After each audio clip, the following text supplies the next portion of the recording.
Hey,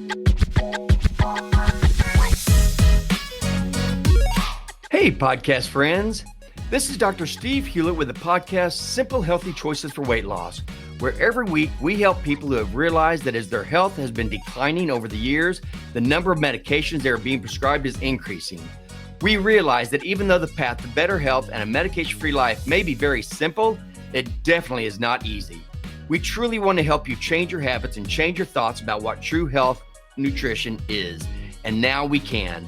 We are so excited to provide you our new online Thrive Naturally Transformation course. This course is complete with 10 to 15 minute videos that will not only walk you through changing your home and mental environment, but also teach you how exactly different foods we put in our mouths can have devastatingly horrible effects on the body and how some have great healing ability. If you'd like to enroll in our new Thrive Naturally Transformation course, please go to our website, drstevehewlett.com, and click on the Work With Us tab at the top of the page. We truly are here to help you get off medications and start living the vibrant, pain-free life that you would love to live. Hey, welcome, Pat, podcast friends. And this episode, I think, is going to be truly a treat for you. This is a man that we just recently discovered, and I tell you a little bit about him, but then we're going to let him do almost all the talking on this. So who we're talking about, and Victor, thank you so much for joining us today, because I tend to forget that after I read bios. Well, absolutely. I appreciate the invite. Okay. Glad to do it. Okay, this is Victor Prince. Victor hosts the YouTube channel Victor Prince Southern Keto, drawing on his background as a personal trainer, holistic health practitioner, and nutrition consultant. After a successful early career in fitness and wellness, Victor's health declined in a corporate world, causing significant weight gain and health issues until a medical crisis inspired him to reclaim his health through low-carb keto recipes. He has since lost over 75 pounds, reversed his conditions, and now shares delicious, healthy, Southern-inspired recipes on his YouTube channel. Victor's mission is to show viewers that real health starts with food, providing practical keto tips, live Q&As, and wellness content to help others achieve lasting wellness and enjoying the foods they love. So, Victor, thank you again so much for joining us with us today. And let's just kind of start off right from the very beginning. It says you're a holistic health practitioner. What does that mean, and how did you get into that? Well, I got into it. My background initially while I was in college, I started doing personal training.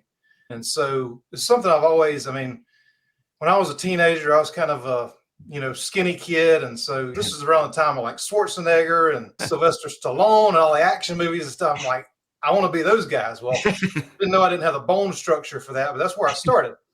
And so, I started working out in the house and things like that. And then I was also in a rock and roll band too, whole different story. But anyway, so then during college, I started personal training and ended up just doing that for a while. And so that's kind of how everything started. Well, then things happened, life happened. And so I ended up doing a few different things, but then I ended up being a manager in a Fortune 500 company. But all the while, my passion really was health, wellness, weight loss. We had a lot of, really great results with people when I was personal training. And it wasn't so much the people that were working out the hardest. It was really the people that were eating the most and kind of, or eating right the most, I would say. Yeah. Not eating the most. But, they tend to have more success than the people that came in and, thought that the gym was enough. And then as soon as they got home, it was, no holds barred. Right. So as I was working in that, I was going to school at the same time for holistic health. So I became a certified holistic health practitioner. I was doing online classes. Some of it was, back in those days, a lot of it was write papers and mail it in, and, so correspondence and online, this was early, kind of watch videos. Right. And so I did all that. And then my intent was to get out of the corporate thing and open a wellness clinic. So that was my goal. I was buying equipment along the way and things like that. Yeah. And then it kind of got to the point where I'm like, well, I'm doing so well in this corporate environment as far as money wise. Like, I really don't want to make this jump and do it. So I kind of put that on the wayside, and on the back burner, I guess you'd say, for a while. And it was always in the back of my mind, but, then with the corporate world, you're not always eating the best foods. You've got salespeople bringing you in donuts every morning. And, it is not the environment for health. And, going out to the bars every night with, all the people, taking people out, entertaining. Yeah. And so, I became extremely, extremely sick. I didn't really, I felt fine, but I started having some issues. So I went into the doctor. This has been 4 or 5 years ago now, I guess. And my blood pressure, my labs, everything was just off the charts. And I've always tried different diets. I've always been kind of a guinea pig. I like to try things. Yeah. So if I started gaining a little weight, I tried vegan for a little while. Yeah. That's the worst my labs had ever been. Yeah. But that's beside the point. Oh, I know a lot of people like that. It's like, but anyway, so then, after all that, I kept kind of going back and forth. And that visit to the doctor was kind of a wake-up call because my blood pressure was so high. The doctor's like, look, your blood work is absolutely horrible. I was back on the standard American diet by then. I wasn't even concerned with any of that. It was entertaining, whining and dining and all that kind of stuff. And was your glucose high? Did you have high A1C also? Oh yeah. Yeah. I'm assuming. So yeah, everything was falling apart. I didn't even know it. And that's the reality. A lot of people don't know until it's too late. And the doctor's just like, hey, if you don't do something, you're not going to live much longer. Right. It's like your triglycerides, the highest my triglycerides were over 1,000. Oh my gosh. It was horrible. It's just horrible. And they always say, well, that just runs in the family. Yeah, I know. The reason it runs in the family is because we all ate the same. That's exactly right. My mom's was just 1,200 or so at one point. So what's your triglyceride level now? Just out of curiosity. The last time I checked, 70 something. Isn't that crazy? 1,000 to 70. Yeah. Man, you must have been on some really good meds, huh? And they wanted to, that was the thing, they put me on some drugs at one point and I felt so bad. I just quit taking everything. Good. But the wild thing is even after that, it still took me a few months to actually go back and change my ways. But I knew, and it was always in the back of my mind, like, I know how to do better. Right. I've learned all this stuff, and now I'm going back and relearning all the stuff over the last few years. And there's a lot of new information out. Yeah. So is that why you decided to start your YouTube channel? Because you got out of the corporate world, you lost weight, started getting better, and thought, I need to teach people to do this, or? Yep. Yeah. And, I knew for me to succeed, I didn't want to give up now that, I grew up eating, Southern food and, all the processed foods and candy bars and all that. And, sweet teas. Yeah. Well, man, a lot of sweet tea. But, it's one of those things where the reason I was never able to stick with anything other than when I was in the gym training every single day. All of us were kind of on the same program at that point. We would all eat together and it was a good, healthy environment. But I knew I wouldn't be able to stick with it long term unless I was still able to have some of the things that I enjoyed. But I wanted to make them, low carb because I knew that was the way. Right. With, whole ingredients, not processed junk, and just make them as healthy as I could. And I started just taking my grandmother's old recipes and kind of converting them over to low carb and keto, just doing the best I could to convert them. So what was your thought process when you're saying, okay, I've got this and I need to convert that over to keto? But is there a certain process you look at? Do you pick one thing and say, okay, how can I do something similar to this? Or how does that work? Yeah. And I think a lot of us recipe creators kind of look on the people that have done it in the past, and take from them and then try to improve on that. And, what's a vegetable that I can replace potatoes with? Radishes is a great thing. Really? I've heard of cauliflower. Yeah. I've heard of cauliflower. I hadn't heard of radishes. I don't know. There's so much cauliflower. Put some cauliflower on keto if you want. Yeah. But and that was another thing, just figuring out how to turn cauliflower rice and, to get that sulfury, smell and taste out of it, how to cook that right. And, so yeah, just converting all those things. And, we grew up, dessert was a part of lunch and dinner. Right. So right. I didn't want to get, I knew, and I know a lot of people feel the same because I read all the comments and people, love desserts. And if you can make it healthier, when I first started, it wasn't keto necessarily. It was low carb, but I just wanted to make, healthier versions of standard American food. Right. And so I started the channel and I said, well, I'm going to start doing some health coaching, do some food planning and things like that. And so I started my channel. It was called Your Best Body Blueprint. And that was the whole thing. And like, people were like, what the heck is that? Nobody's watching. And so I'm like, well, what is this really? What does this fall into? Well, it's keto and low carb.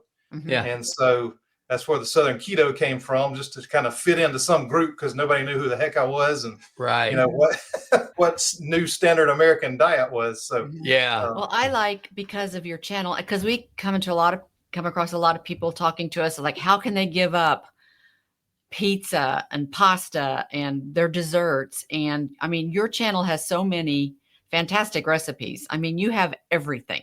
It seems like you have everything on there.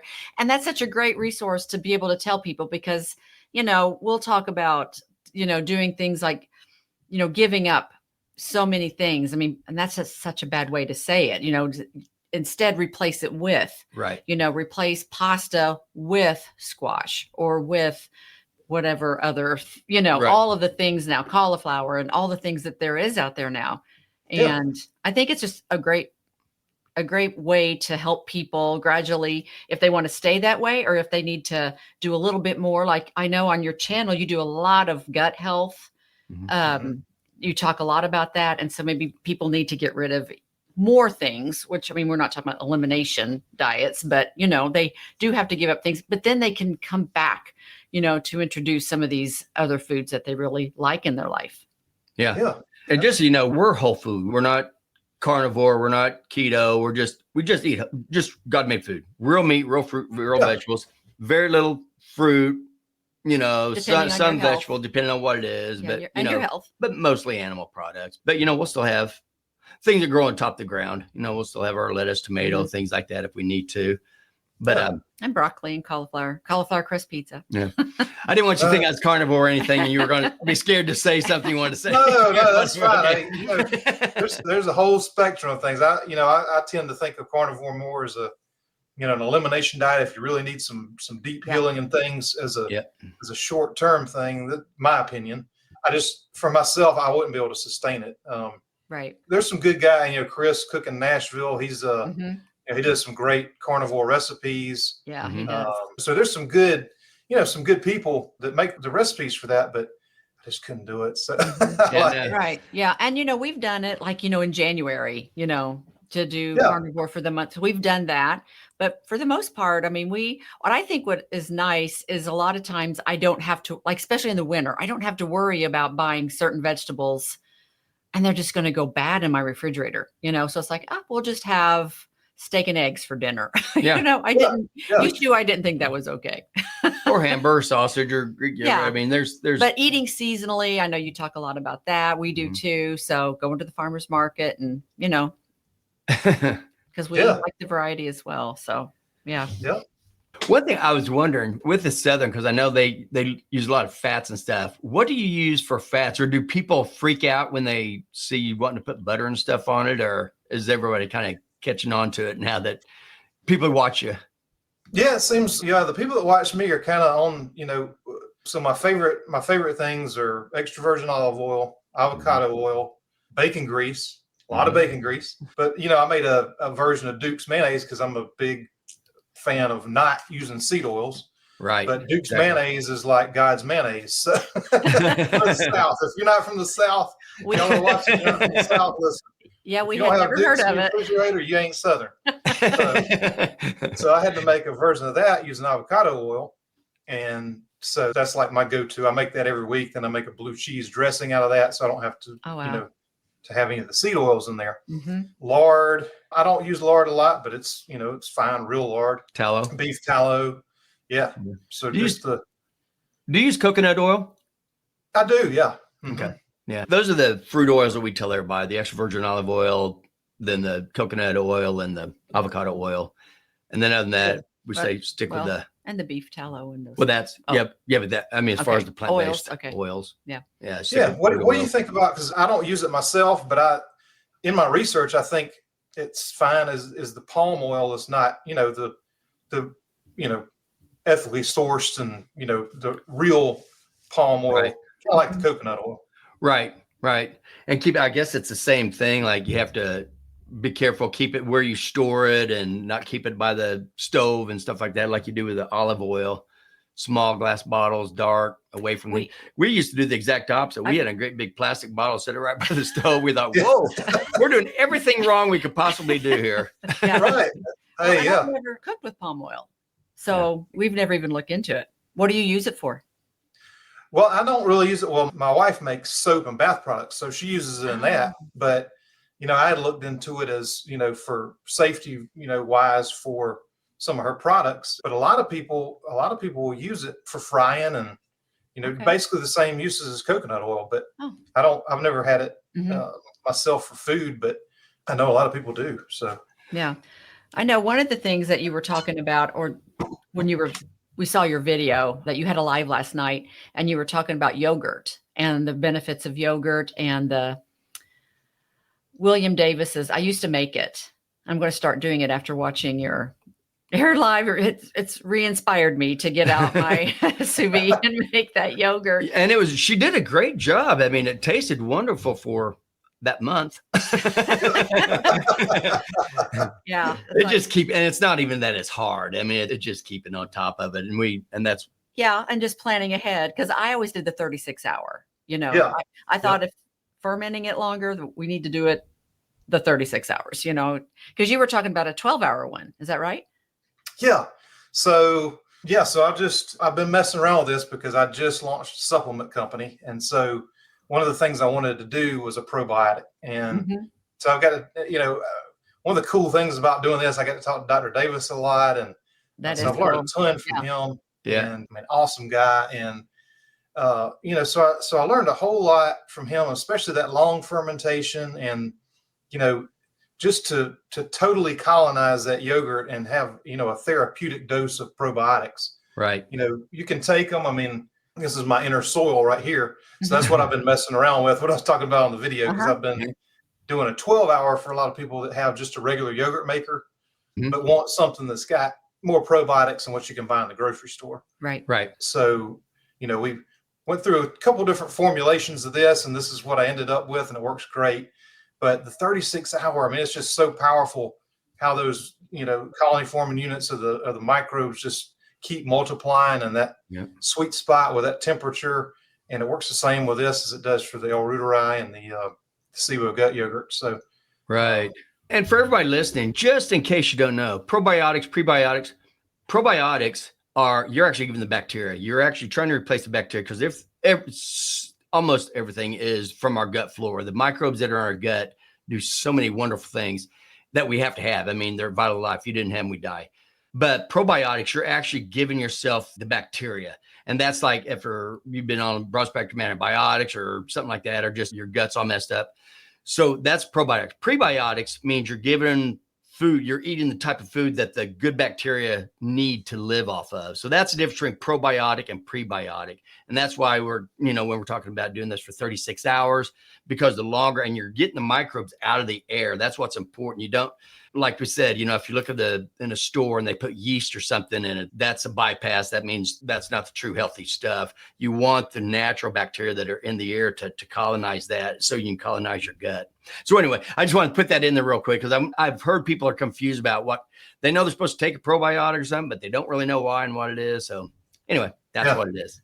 Yeah, and the prebiotic sodas, that's junk. There's not enough prebiotic in those to do anything, but it's good marketing for them. So it's so much is marketing everywhere, which we can go ahead and go into that. You said that you're starting your own line of supplements, and the things that you found out with marketing and supplements, I'll just give you the soapbox and you can just let her go. We learned a lot when we we did. We learned a lot listening to you, and it was, I think our people would like to hear it. Yeah, I mean, it's a whole rabbit hole if you want to go down it there. Go for it. Yeah, the thing is, so there's a lot of things that, first of all, do you even need supplements? A lot of people ask that question. And if it were 150 years ago, everything you needed was in the soil, but with big farming and just the types of crops that are grown, there's so much less nutrition now in the soil that the vegetables grow in, or, basically everything, the grass the cows are eating that translate over. I mean, there's So explain that just a little bit, because like we've actually had Joel Salatin on here. I don't know if you know Joel, but I don't know him, but yeah, I love his work. Yeah. Regenerative farming and everything. And so explain what you're saying about there's regenerative farming is one way you keep all the soil nourished. But what you're talking about is what they're actually doing and how the soil's so depleted. If you want to kind of go over that a little bit? Yeah. So why the soil depleted? Yeah. So several things, one, the way over, many thousands of years, I mean, people were traveling around, the soils were great. They weren't planting the same thing in the soil every year. I talked about this last night with my dad. We used to, when I was going to school, there was a plot on one side of the road and a plot on the other. And he's like, well, I wonder what they're going to plant over there next year, because, they knew he was a farmer growing up, and they did the crop rotation so that, you would have, over the winter, you'd plant a nitrogen fixing crop to bring some of the nitrogen back into the soil, and you would rotate so that, it didn't deplete the soil as much. And it was just, they didn't know that, but, but it worked. It was just a trial and error thing over time that people were like, oh, well, if you do this and then you plant this the next time, the soil is going to be better. And like, did you say clover? Clover pulls the nitrogen out and puts it back in the soil? Mm-hmm. Yeah, clover does. A lot of people, they'll do red clover fields to pull it in. But, the big farms, they're planting the same thing over and over and over. And they're, modifying the crops to where, if you don't use a specific chemical on it, it's not going to grow right. Right. Or, you're going to get cross-pollination from your neighbor's farm. So you got to use our product to do this. Right. And so the soil is just depleted, and the modification of the vegetables to, enhance the qualities that are the best. That's gone on for a long time, whether it's, selective breeding or, picking the, that's naturally occurred over, years, but you pick the best tomato out of the bunch and you save the seeds from that one. And, hopefully the next round will take on those traits, but that's the good way to do it. That's the good way to do it, but they can also do it in the lab. So, and that's not good, but there was a study done. I'm going to pull up my notes here. It was University of Texas did a study of 43 different crops from 1950 to 1999. Calcium was down 16%, iron was down 15%, vitamin C was down 20%, and a lot of nutrients were cut in half. And that was, that was over 25 years ago. So what's the soil like now? I'd love to see somebody do this study to do it again now versus 1999. Right. Because be careful who's funding it. Right. True. That's the truth. But yeah, so, the water was, you could go and drink water out of a stream. You were getting all the minerals from the water.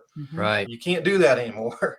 Right. You got to be way up in the mountains or Antarctica or somewhere to drink the, or the spring, natural springs. Right. And even some of those you need to test. Right. And this is like what he's talking about. That's why we say, if you want to have fruits and vegetables, you really should go to a farmer's market, buy them local, know your farmer, ask them how they do their crops. Do they keep planting the same thing over and over again, or do they rotate them around and let them grow? So these are things. So we're not saying you don't have to do anything, because that's what the big food manufacturers are doing, just stay away from that stuff. I would say there's three main food groups. There's the animal-based food, plant-based food, and then there's chemical-based food, which is all man-made food. So anything I say is like that. And the man-made food has nothing to do with this. But even that, you got to be careful of, like you're saying, the fruits and vegetables, because man does get in there and corrupt those very badly. Sure. Yeah. And, and if you go to the farmer's market, I mean, the farmers are proud to tell you what they're doing, if they're doing it right. And most of them are, you can go, you can tell the difference in produce is grown organically and the right way versus the polished and pretty stuff you see in the grocery store. Right. Real big, pretty looking. It's like, yeah. Versus, the ugly tomatoes that actually taste the best and have the that's right. nutrients. Most nutrients. Yeah. But yeah, though, and like my neighbor does chickens, and she raises chickens and does eggs. And when she doesn't sell out, I can get eggs from her. Yeah. Didn't you say something about that too? People are growing all these chickens and then people come and renting the chickens from them. Was that you saying that? Yeah. So, Columbia Farms is a huge, huge conglomerate. A lot of the local farmers here, and particularly in Northeast Georgia, huge, huge chicken farms. They used to be, they used to have the name of the farm, the family farm there. Now it's Columbia Farms. Yeah. So they're renting these coops and these, chicken houses and building more there on the land. And, the family farm is going away, and they're letting the corporations come in, rent out the space, do what they want to do there in exchange for money. And it's really sad to see versus, my neighbor that's got some coops in her backyard, and you see the chickens running around all day eating bugs and worms and getting the nutrition they're supposed to get versus these, the ones that are packed into these chicken houses. And oh my gosh. And the family farm just going away. And, I don't know if I talked about this last night or not, but, when I was a kid, we'd take field trips, and we had 20 something dairy farms around here. I'm in Northwest South Carolina. So, a lot of farmland and things like that. And we have one dairy left now. Oh man. In our area. And it's a raw milk farm, which is cool. That is cool. But that's the only one left. Man. We lived in Charleston for a year. Oh, okay. It's a great place. Yeah, that's where I did my residency. Yeah, a long time ago. So I want you to get into, you started your own product. You got fed up with stuff. You started your own product. Tell us what product you did, how did you come about it, and all the things that you found out since you started this little adventure. So for a long time, and just being in the herbal community and kind of the holistic health, way back, we knew the importance of having what you say is in the product. So herbs were really bad. Herbs were, like you might have ashwagandha that is 10% ashwagandha and 90% filler, or, even, some of the, just so many stinging nettle might be 20% stinging nettle, and who knows what the rest is. Could be grass. So what you're telling them is if you go to the store and you're going to pull some of this off the shelf and it says it's ashwagandha in it, you can't believe that. Nothing looks at it to say, oh, yep, you said they're ashwagandha and it's actually in there. There's no oversight. There is zero oversight. The FDA does not regulate supplements, nutritional supplements whatsoever. That's why we have to have a warning on the bottom of every bottle. This not to diagnose, treat, or, any condition. Do your own research. Right. A product can hit the shelves with zero. It's a self-regulated industry. So back then, there's a place called Gaia Herbs, which I got to kind of take a field trip to. Yeah. They're up in Brevard, North Carolina. One of the best brands out there. They go so far as to now there's a QR code on the bottle that you can scan, and it tells you when it was harvested, what field it was harvested in, what it is. They do third-party testing.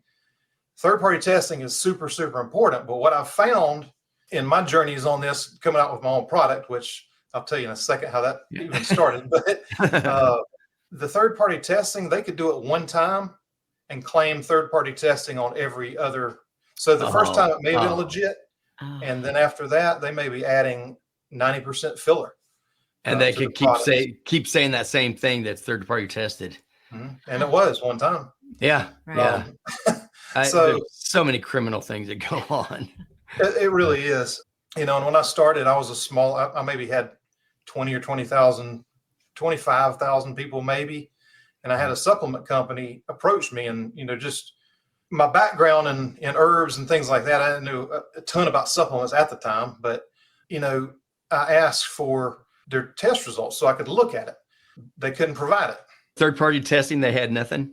The third-party testing, they had nothing on. And I'm like, well, how do you know what this is? Then you start diving deep into it. You find out. So a lot of things, if you walk into Vitamin Shop, I mean, Vitamin Shop's a great, a healthy place, right? Mm-hmm. The manufacturers pay for product placement. They pay extra to be on the end cap. Vitamin Shop doesn't vet these products. They don't test them. Right. It's up to, because it's unregulated, it's up to the manufacturer to do this. Right.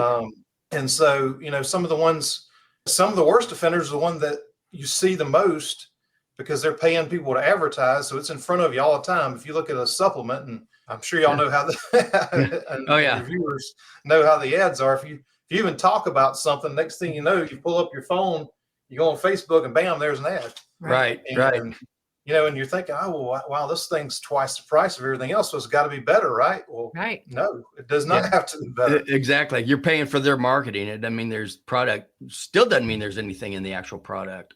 Right. And so at that point, I'm like, well, I'd love to do this eventually and just have my own brand so that I know where it came from. I know it's third-party tested.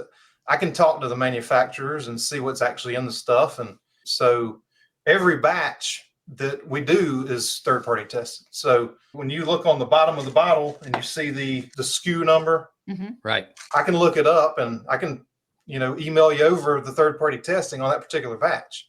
Right. So that's something I really, really liked about Gaia Herbs. And that's something that I wanted to emulate in my company when I started it. Yeah. Because didn't you say some of these other companies, they can batch test, they can do one test and then say that that's the same for all the stuff that they're making that day. And they say they did batch testing. Yep. It's crazy. So there's no telling what they have in there either. I'm going to ask probably a silly question, but what is third party testing? So it's not coming from me. It's not coming from the person that manufactures it. There's an independent company that takes it, lab tests it, and determines levels of heavy metals, determines the amount of what's actually in it as far as vitamins, minerals, herbs, and basically for purity, because there are a lot of companies from other parts of the world that had, high levels of lead, arsenic, cadmium, a lot of the heavy metals in there. And so you want an independent company to test it. So it's not the manufacturer saying, oh, well, this is what we say, because they can do that. Right. Because who knows who the third party test could be, their cousin that has no lab equipment. It's really that unregulated. It's crazy that goes on, but it does. Yeah. So after we watched your video, we have this vitamin D and we were reading, looked really good. And even in the corner, it said third party testing. Yeah. So how do we know that that's true? Do you just have email the company? Okay. And say, hey, email me I'd like to see this because I'm, whatever reason, you may be allergic to one of the oils that they use to carry the vitamin D. Right. Vitamin D it's been the toughest thing because I want a vitamin D supplement because I think vitamin D is so important. That has been the toughest thing that I've been able to find a pure form of. This one's in coconut oil. Okay. It says. Yeah. We'll find out. We'll let you know if this is reputable now, because I will contact the company and have that. That'd be awesome. That'd be good information. Yeah, if you email them, if it's kind of like the farmers at the farmers market. If they are doing things the right way, they'll be proud to give it to you. If not, you can get the runaround. Right. And that's exactly how you'll know. See, and just so people know also, a lot of things we're talking about, remember, when we're talking about these supplements, they're plant-based usually. And just like we said, depending on what time of the year they grew, where in the world they grew, as far as how hot it is, how cold it is, what else did they grow there? There's so many things that go into this. You can't just say, we're going to cultivate these and put it in there and everybody's going to have the same thing in these. It'd be almost impossible to have it be the same if you use the natural stuff. Right. And that's where it goes back to just where they're growing these in the first place. A lot of places, it's not a good place to be growing anything to be, they'll call it a supplement, but really you're probably still getting more toxins too. Glyphosate and all that stuff. They're not going to be able to keep that out of there. Yeah, But anyway, I even just with my wanted to brand, it's not, they're not all whole foods based, because if it'll work right in your body, I don't see anything wrong with doing it. But like a good example is magnesium oxide. Mhm. So magnesium oxide is the least absorbable form of magnesium that you can get. So about 4% is absorbed by your body if you take magnesium oxide. So if you look at a supplement and it says 100% RDA of magnesium, and it's from magnesium oxide, you're getting 4%.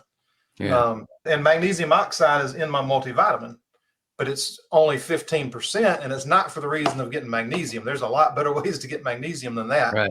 I do a homemade electrolyte drink. I've actually got a new video coming out where I was talking to Dr. Davis, and there's the absolute best way to get magnesium. The magnesium's in here for pH control and to help all the other supplements. And once it hits the stomach, the pH is ideal for the stomach. So magnesium oxide's in this, not for the magnesium. Right. But a lot of manufacturers will put in 100% RDA of magnesium, and it's magnesium oxide, and you're not getting that. Right. It's technically magnesium, but your body can't use it. Right. So that's that'd be good, because we take magnesium. We take magnesium every night. It's supposed to help you sleep, and I think it does, because we've had good response. But I'd be very curious to see. So, are you going to have a magnesium supplement then? Is that going to be one of the supplements you've got?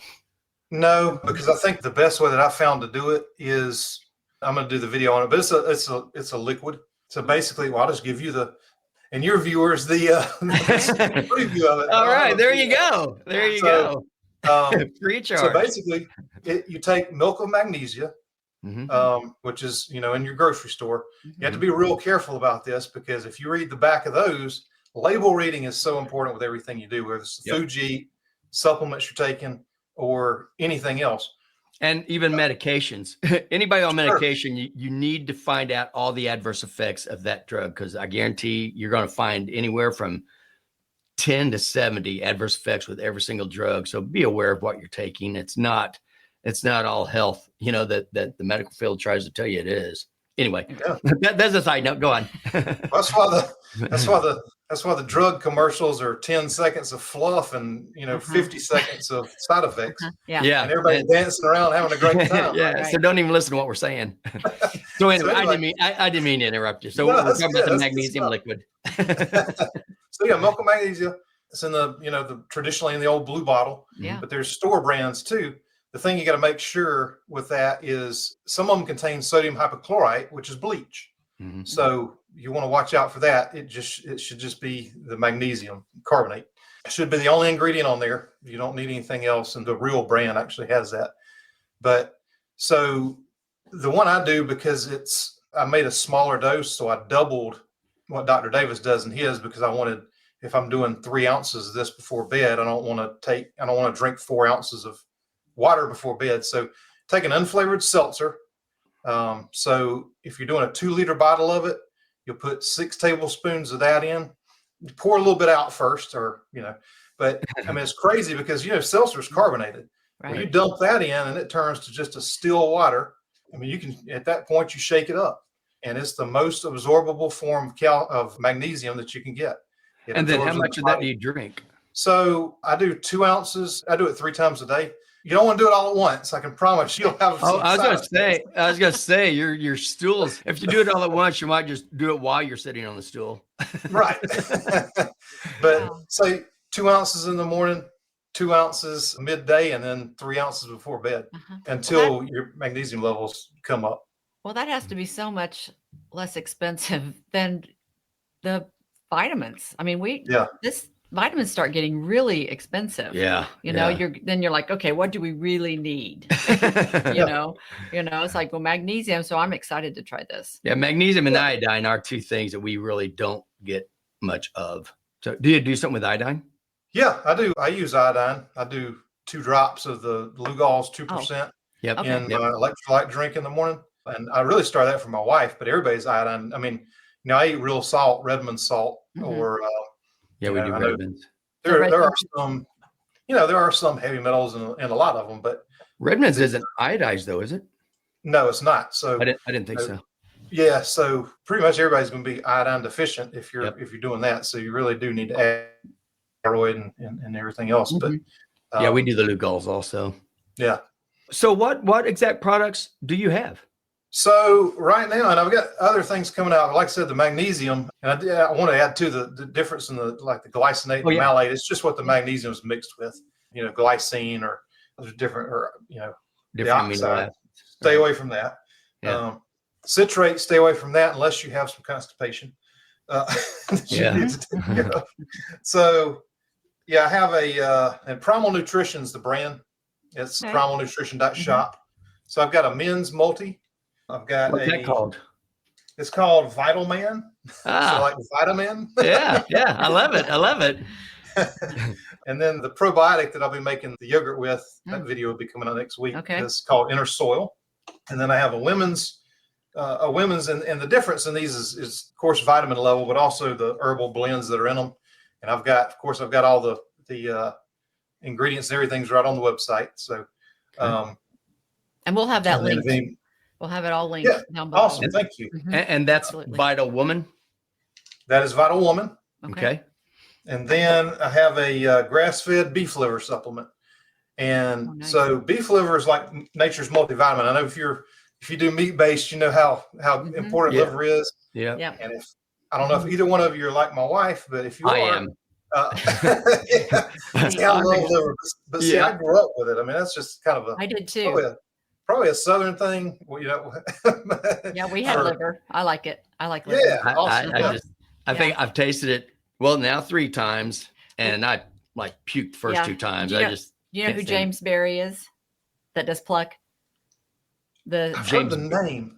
Chef Berry. Anyway, he was at Hack Your Health last year, and he was he was up in the cooking demonstration part and telling everybody he could make liver. We ate it. Tastes we had good. a tiny little piece that was raw. It was all raw. Yeah. I mean, tiny, on the end of it, and on the end of a toothpick, and I still. But he does organ meats in capsules too. But this isn't a capsule. It's seasonings. It just organ meats dry organ meats that you sprinkle on food. Oh, that's cool. So that's James Berry. Yeah, but But anyways, yeah, mine was always fried growing up. Yeah. My dad. I mean, like I said, he grew up on a farm, so they ate every, the whole animal, and so he kind of turned me onto that. So I just grew up with it, and I didn't know any better. And then people were like, "How do you even eat that?" And I'm like, "Well, I love it, man." I wish. Yeah. Yep, I wish. I really wish I loved it because you're right. It is. This is for you, then. There you go. It is. Oh, and it will be. We'll be getting to some. I guarantee it. As soon as we saw you said that, we looked at each other like, "Well, guess we're going to have that on the shelves now." So yeah, this is so basically, if you take this 4 capsules a day, you'll get 3 ounces in a week, which is about what everybody says is a good portion weekly. Okay. So microdosing is the, what we'll call it, your microdosing liver. Right. How did you come up with your blend? I mean, did a company come to you and recommend something, or did you research or go to a company, or how did I started. Yeah, it was a good question. Yeah, I started researching and going to companies, and kind of just said, "Hey, this is what I'm looking for, just a good basic multivitamin," and then they can kind of come and formulate things, like the herbal blends. That was what most of it was. So once you know that you got a good company to manufacture it, then all the third party testing's real and you can verify it. Right. Then you can kind of tell them what you want. They'll formulate it for you. A couple of them were actually blends they'd already done, as far as the herbal blends. So yeah, you kind of go, and there's kind of a baseline that you use. This is the kind of the gold standard of the blends of vitamins. And then you just kind of pick what you want to support as far as like men's health or women's health.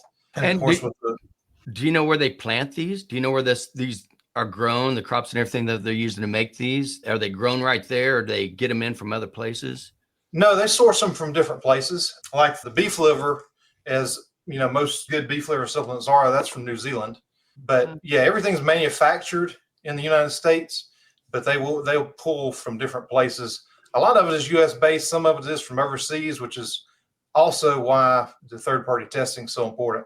Right. Because there's been, and you can look up it was a big Chinese supplement thing probably 4 or 5 years ago, where they tested a lot of the supplements that came in from overseas, and that's where they were finding the lead, the cadmium, high levels of mercury, just Zero things levels like of that. what they said was in there. Mhm. They have, Yeah. where there's none. Didn't you say that there's sometimes it'll say it on the outside of the bottle, and when they test it, it's not in there at all. It's not even small amounts. It just wasn't even in there. Right. But then I've heard other people say, well, yeah, but maybe getting it from overseas may be better because our soil is so horrible here now. But I guess it just goes back to where you're actually getting it, where the farms are. Because I know a lot of farmers care a lot about their land, and they do want it to be regenerative. And I admire them so much. I'm so glad we have those people here. Yeah, absolutely. Yeah. And some of the, like in the multivitamins, some of it is lab manufactured, but it's things that your body can actually use, and take in and absorb, not like the magnesium oxide. Right. Right. And something else I've heard you talk about is a proprietary blend. Yeah. Yes. If they use that term. Yeah. What does that mean? The proprietary blend, that's basically the same thing as natural flavors in food. It's a way for the manufacturers to not have to tell you what's in it. Because they can't pronounce all the chemicals. Yeah. So it's a labeling law. They can say proprietary blend of supportive herbs, gut health, whatever they want to say. And because it's proprietary, it's a trade secret, they don't have to disclose the ingredients. So this was a big thing in the nutrition world a year or so ago with natural flavors and the amount of maltodextrin in different products. So at first it was like, oh no, we don't have maltodextrin in it. And then it was like, oh, well, there is a tiny amount in it. And then it got to 100 times that when it was actually tested. Right. Wow. Third party testing. And they put maltodextrin in everything. It just drives me crazy. Yeah. And there's some good uses for maltodextrin. There's several things you can use to keep the life of a probiotic, to where once it gets to you, the consumer, it's, if it says 40 billion CFUs, there's die-off. So you have to have something within the capsule that it can feed on, like you're talking about the prebiotics. Yeah. So maltodextrin is a great use for that, but it's not enough to spike your blood sugar or, anything like that. But that's one of the things you can use to do that. But that's interesting. The reason they use it in a lot of foods, particularly powders, is they have a liquid flavor, and they need a way to disperse that among all the different packs so that you have a uniform taste. Mm-hmm. So they will use maltodextrin on that, and it's also a filler. So there's more, like bulking agent. Yeah, it's a bulking agent like they do with Splenda. Mm-hmm.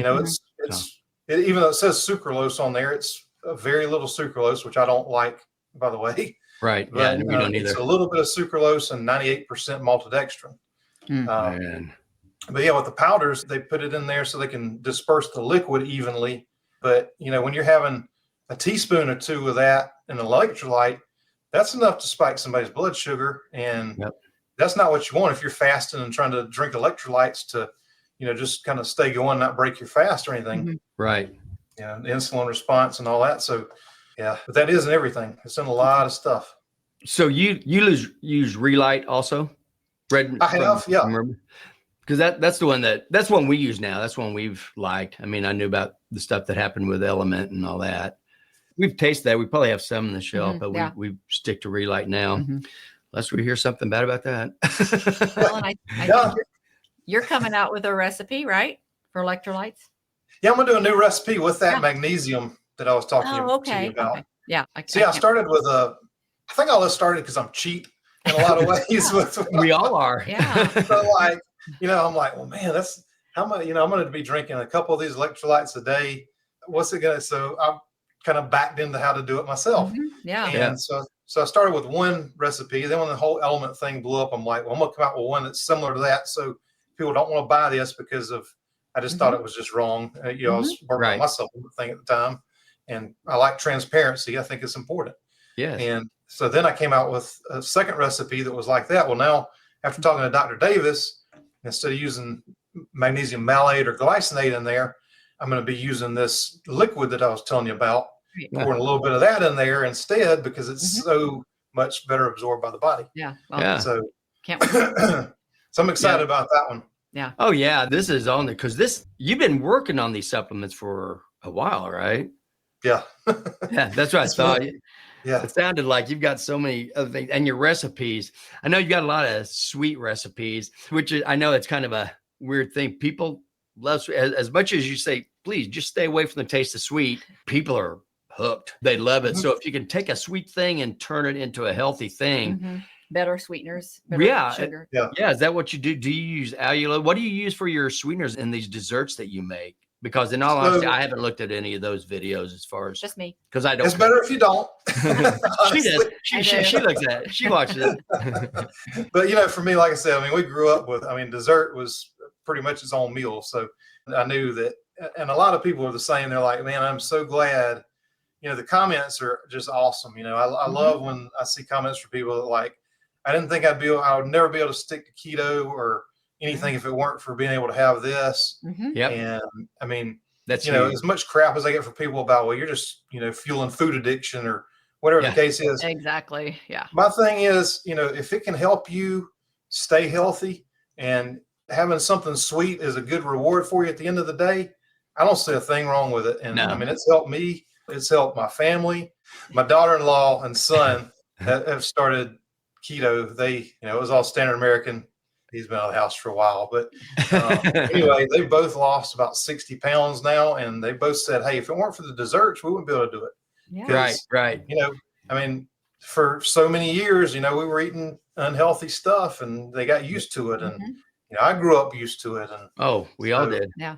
But even back then, I mean, just like you said, if you want a sweet at the end of the day or something, that's all we did. We didn't eat it all through the day we did have the cereal when we woke up. I still was the cereal kid back then. But so you start your day off with sugar and, that's not ever a good thing. But your question about the sweeteners. So I make a blend. I make this myself too. But Magic Baker is a good one, even though it's from Splenda. It doesn't have maltodextrin in it, but it's a blend of erythritol, allulose, and stevia. And I know people have differing opinions about erythritol. I've looked at all the studies myself. I like to research things like that. And so I still feel good about eating it, but everybody do your own research on that. Yeah, I don't have a problem with it either.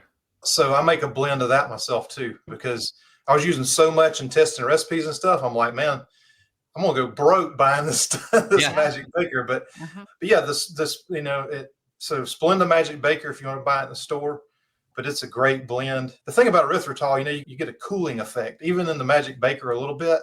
And so I just kind of tweaked my recipe a little bit. And a lot of people are like, wow, I don't get the cooling effect out of it.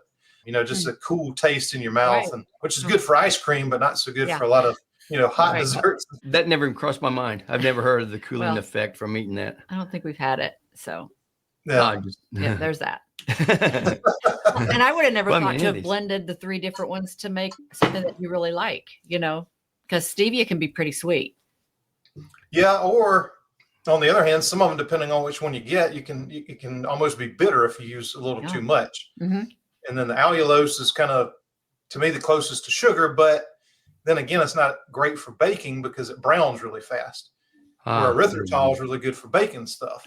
So just combining all those together, and then the little bit of stevia in there just kind of rounds it all out and makes it, in my opinion, the closest tasting thing to sugar.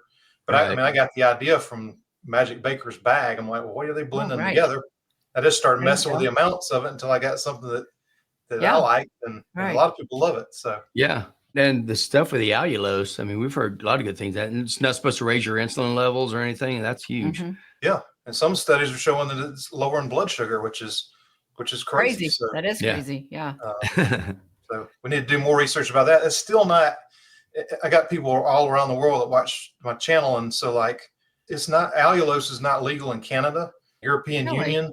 They can't get it, and I'm like, one lady told me she drives down to New York, buys a ton of it, and she smuggles it across the border. Really? Who's balking on allowing allulose there? I wonder. Well, it's one of their laws that it has to be. I might be mistaking this for European Union, but if I remember correctly, somebody told me that it has to be in use for a certain number of years before they'll even look at it. Oh, okay. In other parts of the world. So, since it's still relatively new as a sweetener here, right? Is it from a fig? Is that right? Allulose? I don't remember. It's a rare sugar. I think figs I think there's something else they can source it from too. Okay. But yeah, I mean, the research is pretty wild on it for being a sweetener. Yeah. If they can say anything about any of the other sweeteners about Right. blood sugar, Yeah, really. passes right through, but You're right, exactly. so any of the sugar alcohols, if you see the package, again, talking about reading labels, if you see the package and it says it has erythritol in it, it might say 10 grams of carbs, but that's not absorbed by the body. So, or not used in the same way. So you can subtract that out. But that's also where you run into the packaged keto products like the keto breads and stuff, where they just stuff a bunch of fiber in there and they say, well, you can subtract that out too. Well, it doesn't work the same in the body as like a whole packaged food like an avocado. Right. Avocados are high in carbs. I watched a guy one day, it was fascinating, but he said, okay, well, and he was diabetic also.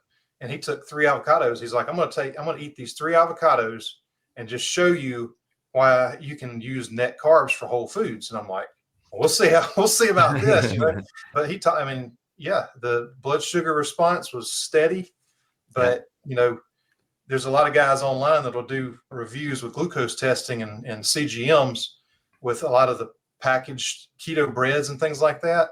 Right. Blood sugar spikes and all kind of stuff. Just doesn't work the same as when it's in the total package the way God made it.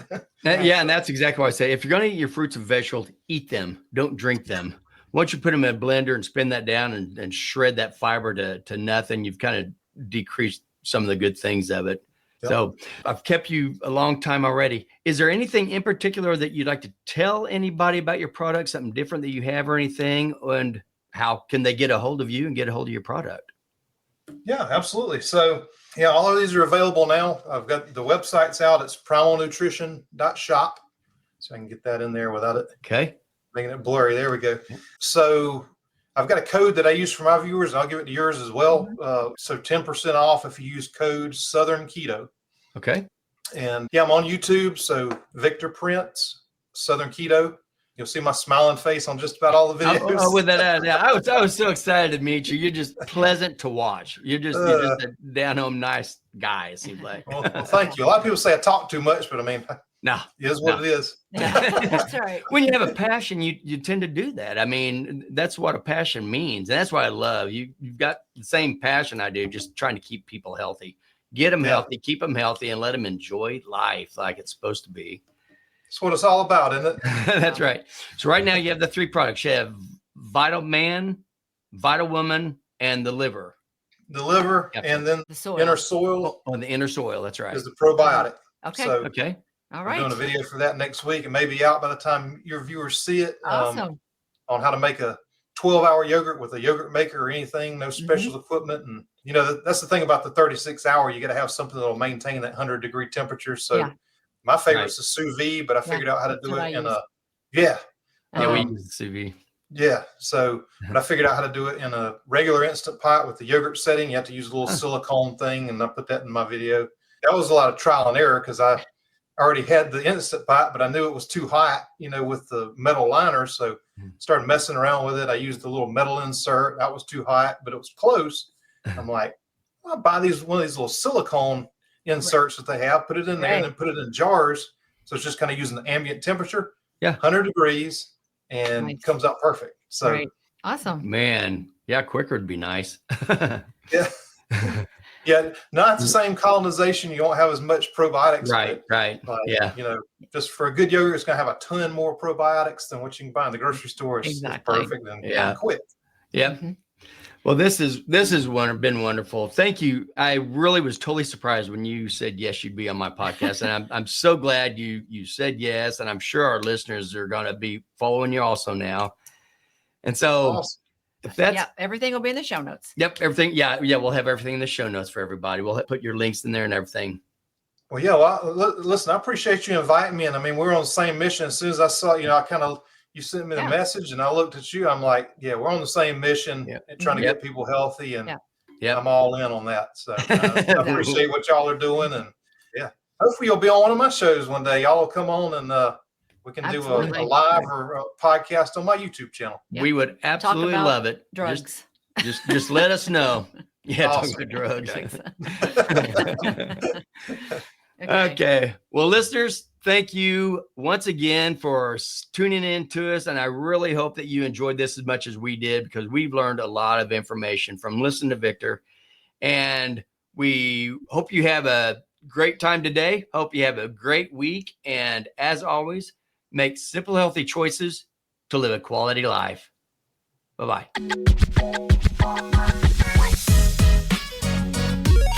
If you enjoyed this podcast, please hit the subscribe button below and be sure to tell someone else who may want to change their health path as well. And remember, if you would like to enroll in our new online Thrive Naturally Transformation course to help you reach your new improved health goal to reverse type 2 diabetes, feel great, and get off medications, we are here to help. Just go to our website, drstevehewlett.com, and click on the Work With Us tab at the top of the page. We truly are here to help you get off medications and start living the vibrant, pain-free life that you would love to live.